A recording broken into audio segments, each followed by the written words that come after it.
D'abord, je salue chacun de vos anges gardiens avec beaucoup de respect et d'amour. 4 choses. La première, c'est à propos de la fête d'aujourd'hui, de l'Évangile. Donc nous prions très spécialement pour nos frères et pères évêques dont le ministère est devenu tellement difficile aujourd'hui.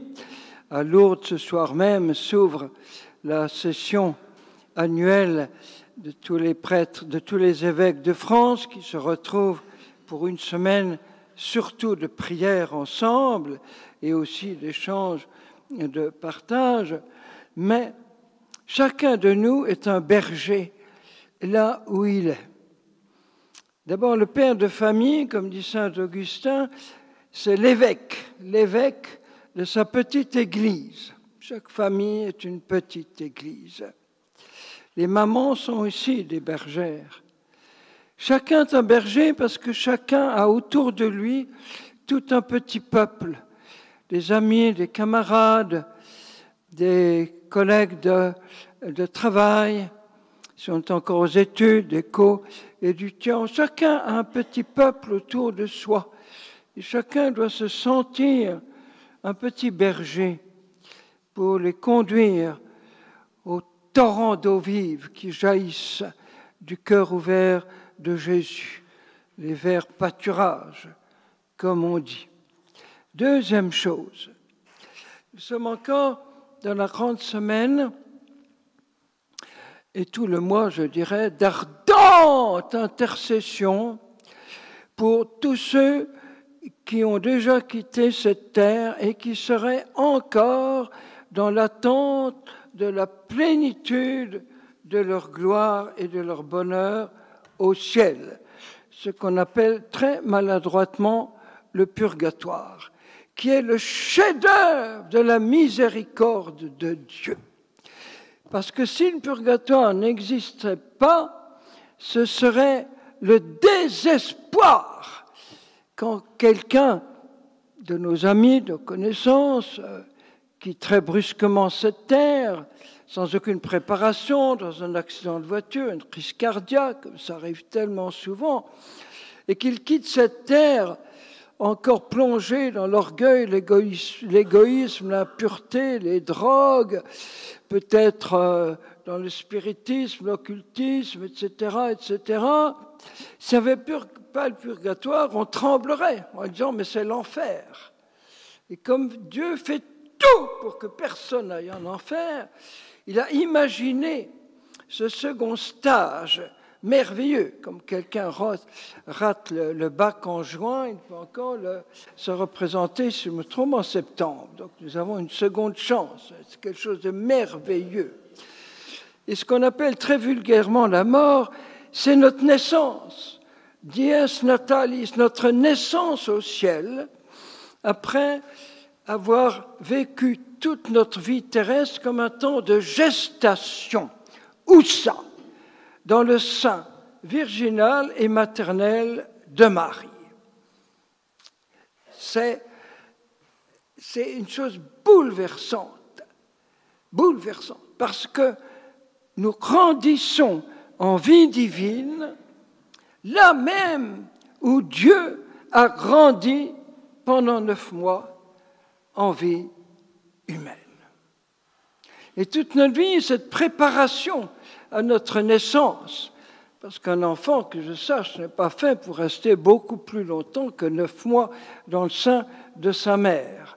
Et nous ne sommes pas ici pour toute l'éternité. Dieu merci, Dieu merci. Et donc nous devons préparer cette naissance. Or, qu'est-ce qui se passe quand un petit bébé vient de naître ? Alors les mamans savent très bien ce que je veux dire, c'est que le petit bébé ne voit pas clair, net, tout de suite. Il faut 2 ou 3, même quelquefois 4 semaines, pour que le flou, tout à coup, devienne clair et net. Eh bien, c'est comme ça que le purgatoire, c'est la clinique ophtalmique, où la Sainte Vierge vient préparer nos yeux. Parce que si je n'ai pas reconnu Jésus sur terre, là où il est présent, dans la splendeur de sa création, dans chacun de ceux qui souffrent, dans les membres de nos familles, dans son Église, surtout là où il est le plus humble et le plus voilé et le plus doux, dans son Eucharistie. Ici, j'ai passé toute une vie sans jamais reconnaître Jésus. Comment voulez-vous que je le contemple dans sa face glorieuse sans être complètement aveuglé? C'est impossible, il faut un sas, Et c'est ça la merveille du purgatoire, nos yeux se préparent. Vous voyez, une autre image très parlante. Un jour, je célèbre le mariage de deux jeunes et la fille vient se confesser à moi une demi-heure avant la messe. Elle arrive dans tous ses états, toute rouge. Je lui dis, mais qu'est-ce qui arrive? Mais elle n'arrive même plus à parler tellement elle est émue. Je lui dis, j'espère que tu n'as pas rompu avec ton fiancé tout de même en dernière minute. Et non, pire que ça, c'est pas possible. Et alors, elle me montre, hop là, sur sa belle robe toute blanche de mariée, une tache de café. La cata. Heureusement, avec un peu d'eau chaude et du savon, frottant, on a réussi à l'effacer. Enfin, il n'y avait qu'elle ou moi qui pouvait savoir. Mais c'est ça le purgatoire, tu comprends? On va dire, Seigneur, écoute, je ne suis pas assez beau comme ça pour me présenter devant tes anges et tes saints. Non, vraiment, j'ai encore trop de tâches. Hein, Voilà, c'est ça.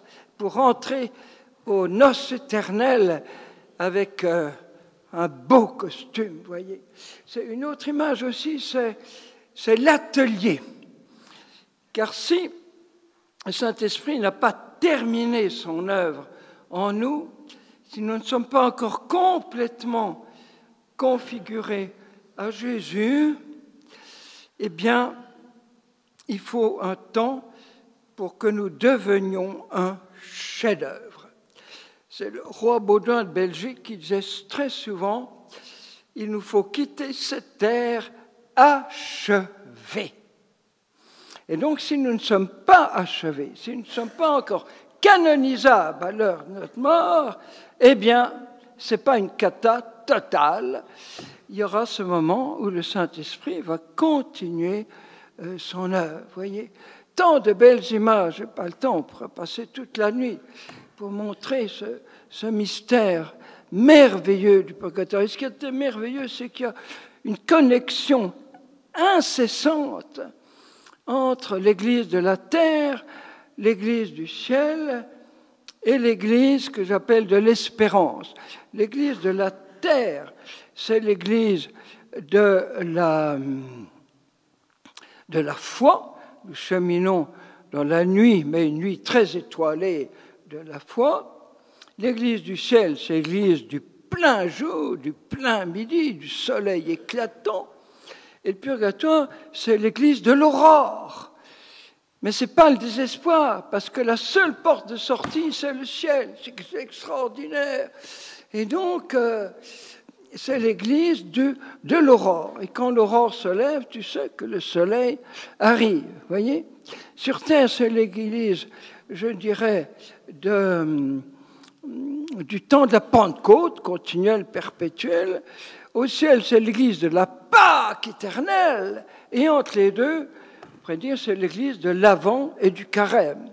Mais en avant, on est sûr qu'on arrive à Noël. Au Carême, on est sûr qu'on arrive à... Voilà, même si c'est un petit peu... Alors vous allez me dire, mais alors c'est quoi les souffrances du purgatoire? Eh bien, notre cher pape Benoît XVI nous a dit, il y a autant de bonheur que de douleur au purgatoire. La douleur, c'est simplement que tu te sens tellement proche du ciel, de retrouver tous ceux que tu aimes, mais il y a encore un voile qui est là.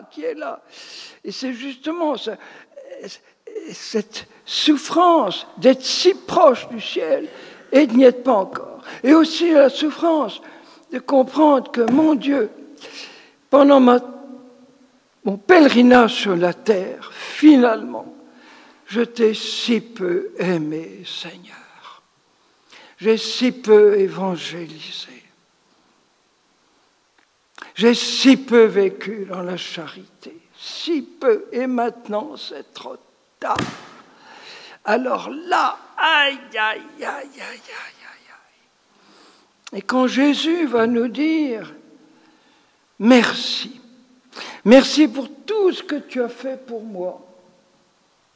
Durant toute ma vie, on va comprendre que sur terre, on n'a pas assez vécu dans l'action de grâce et dans l'émerveillement.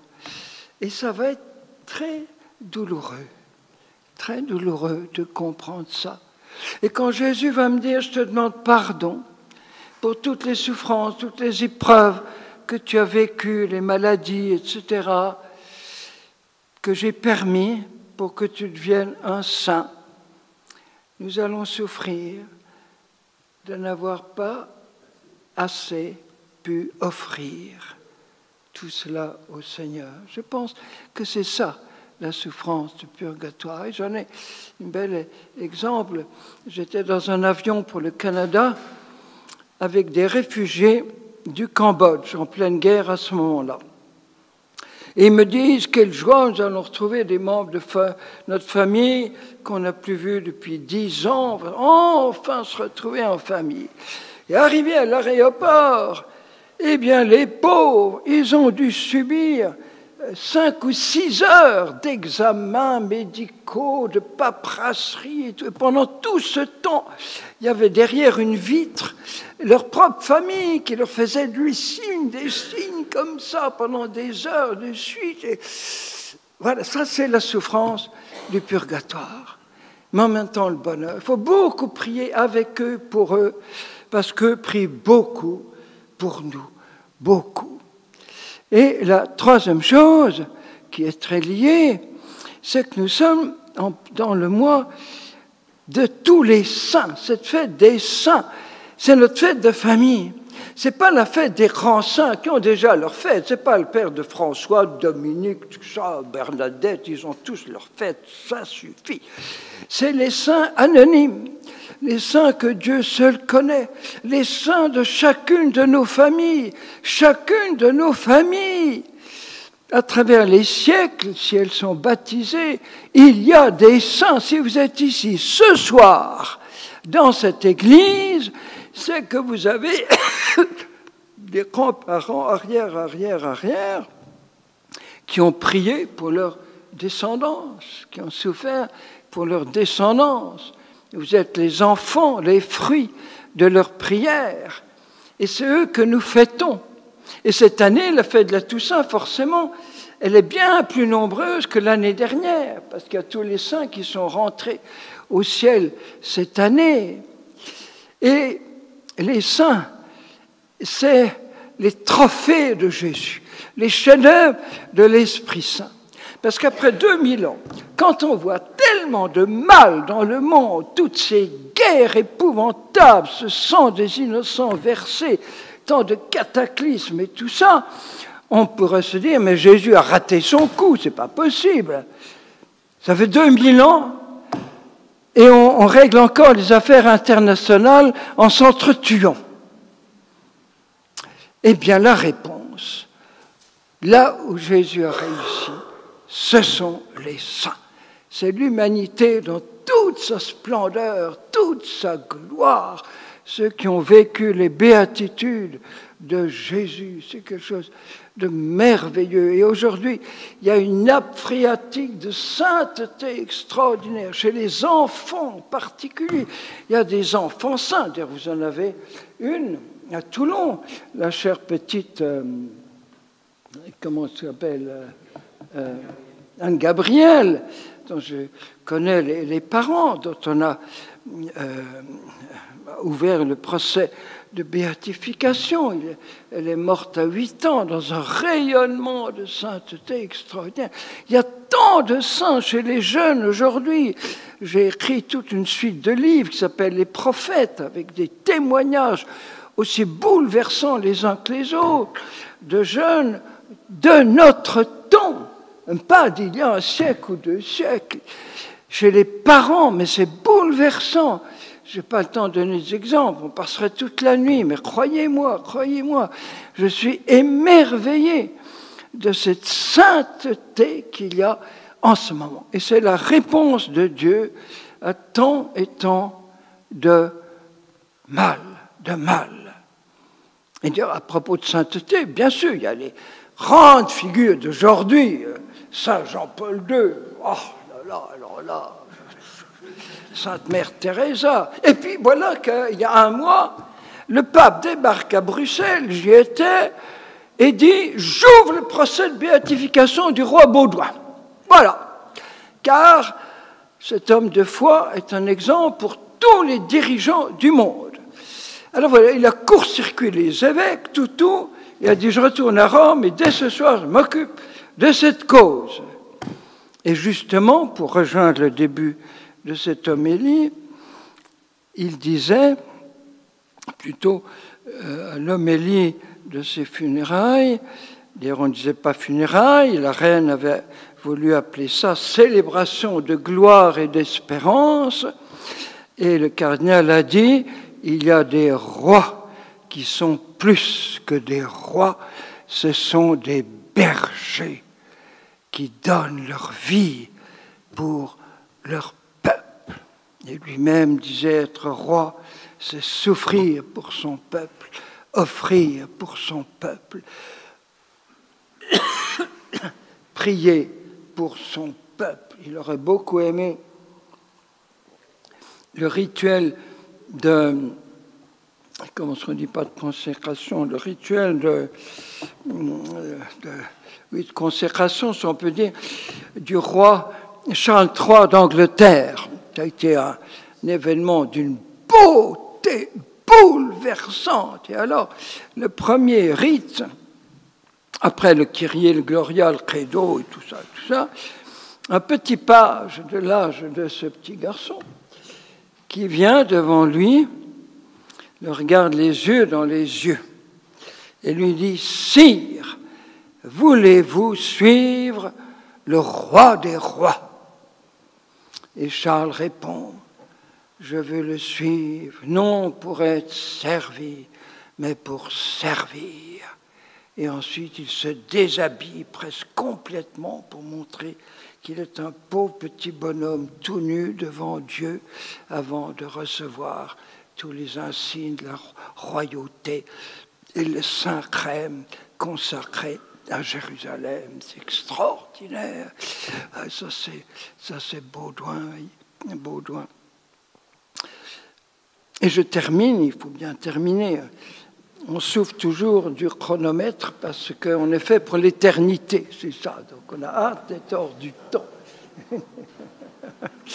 Et voilà. Eh bien, chaque heure du soir nous rappelle ce moment bouleversant sur la route d'Emmaüs. Jésus a fait un truc tout à fait bizarroïde.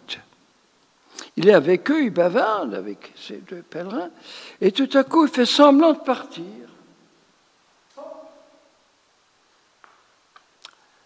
Et du coup, les deux qui lui disent « Mais reste avec nous, car il se fait tard. » Probablement que Jésus ne voulait pas imposer sa présence. Il est tellement timide, il ne veut pas s'imposer. Mais il attend ce cri du cœur. Reste avec nous. Et ce n'est pas une prière uniquement pour les personnes dinosaures comme je le suis, mais c'est pour notre monde actuel, où les ténèbres s'épaississent. Il se passe tant d'horreurs en ce moment, mais c'est... Le cœur de Jésus saigne. Marie sanglote des larmes de sang. Jésus continue à sangloter sur sa cité qui refuse le prince de la paix. Et il y a tous ces massacres épouvantables, la terre même, où le prince de la paix à apporter la paix du ciel sur la terre. La terre même où Jésus a versé tout son sang pour que jamais l'homme ne verse le sang de son frère. C'est satanique. C'est Satan que Jésus a caractérisé l'homicide, ça veut dire le tueur, l'assassin, qui ne supporte pas cette terre parce qu'elle a été sanctifiée du mot sang de Jésus sur la croix. Et en ce moment même, il y a toutes ces horreurs, ces enfants qui meurent de faim, de soif, de maladies qu'on ne peut même pas soigner. Ou le Liban, mon cher Liban, où nous étions ensemble tous les deux, en pleine guerre, en 81, 82, 83. On en a vu des horreurs. Ben ça recommence, on bombarde même sur la Beka, autour de Zarlé, on bombarde les hôpitaux et tout. Et tout ce qui passe en Ukraine, les États-Unis sur le bord d'une guerre civile, mais où est-ce qu'on va ? Seigneur, reste avec nous. Il se fait tard. Toute une formidable civilisation chrétienne qui est en train de basculer en Occident uniquement d'ailleurs, dans l'apostasie. Dans l'apostasie, on renie celui qui a tant fait pour notre pays, cette France qui a donné tant et tant de saints au ciel et qui continue de le faire d'ailleurs. Et donc le soir tombe. Reste avec nous, Jésus, car déjà la nuit est tombée.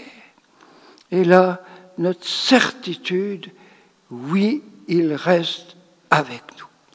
Quelles que soient les horreurs, quel que soit le mal qui se déchaîne, je suis avec vous tous les jours, mais tous les jours, pas un jour en passant, pas une fois par semaine, pas une fois par mois, tous les jours, ça veut dire à chaque instant, je suis là avec vous. Alors ne laissons pas Jésus au chômage, accrochons à nous, à lui, et que nous soyons tous plongés dans le sein de Marie pour préparer notre naissance dans ses bras. Dernier mot au roi Baudouin. Un jour, je lui ai dit « Dors bien dans les bras de Marie ». Il me dit « Non, pas dans ses bras. Dans son sein, c'est beaucoup plus confortable. »